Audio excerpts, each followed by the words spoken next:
Magandang umaga. Alas 5 ng madaling araw ngayon. So mag-harvest na naman ulit tayo. Bubuksan na natin to para i-harvest na nila. So yung kabila, mag-harvest na sila. Maglulod na sila doon sa kabila. So maaga na naman tayong magpapasabak, mga ka-trigger.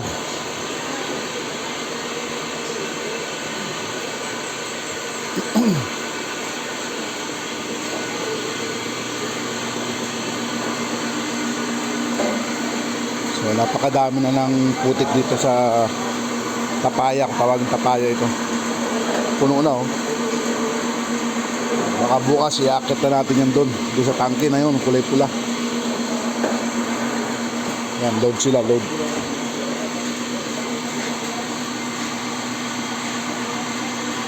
Load ulit tayo ng mga bato.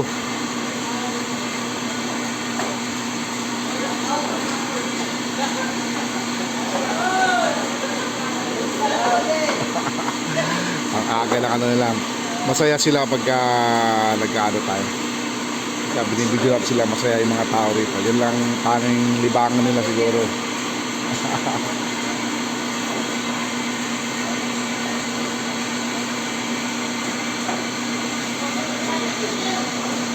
Madilim, walang ilaw.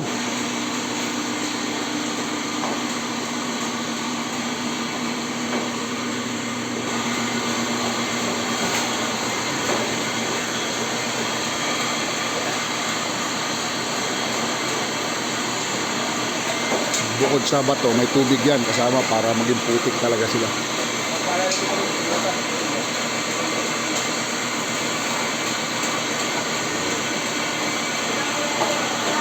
Ilang sako yan, Ding? Ilang sako? 10? Dahil 10 na? 20. So 10. Matibay-tibay na siya, 10 na.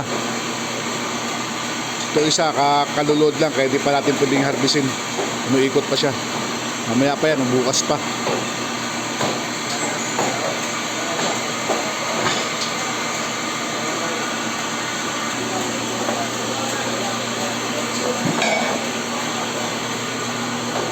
Ito, harvest ulit. So, dandahan. Ito yung malaking laman.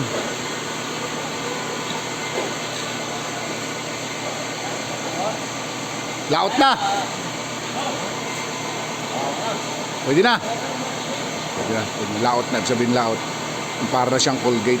So ibig sabihin pwede na siya harbisin.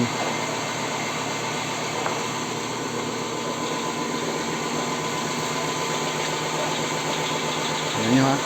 Paano na harbisin niya? Amoy ano, yung amoy ng putik na yan, amoy ano, amoy siya ng clutch lining.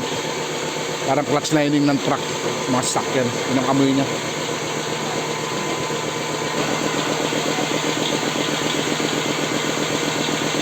Yan na. Yan pag-harvest. Then tatakbo yan doon sa baba, doon sa baba.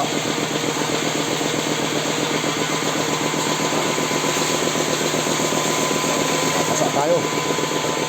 Napakahirap alisin ng putik dahil sa katawan pag nabikit sa katawan natin.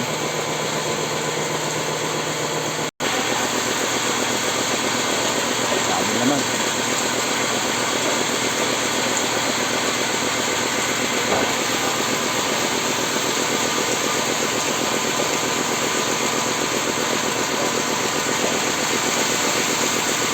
Yung putik na yan, kasama na yung ginto dyan sa loob. Napakapino.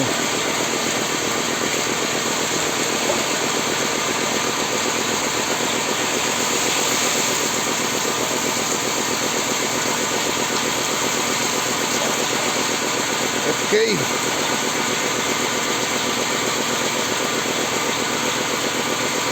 God bless.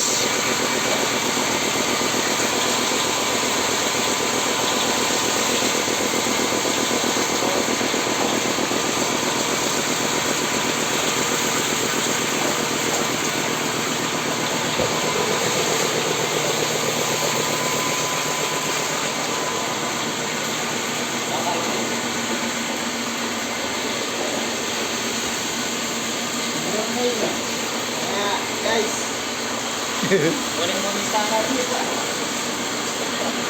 Kaya nga eh. Huwag na yung ito, okay. Barado. Yun, meron na. Sige, tagos mo lang, itagos mo. Yun. Wala pa. Ganun lang pagkuhan, guys. Okay. O, yan na siya. Okay.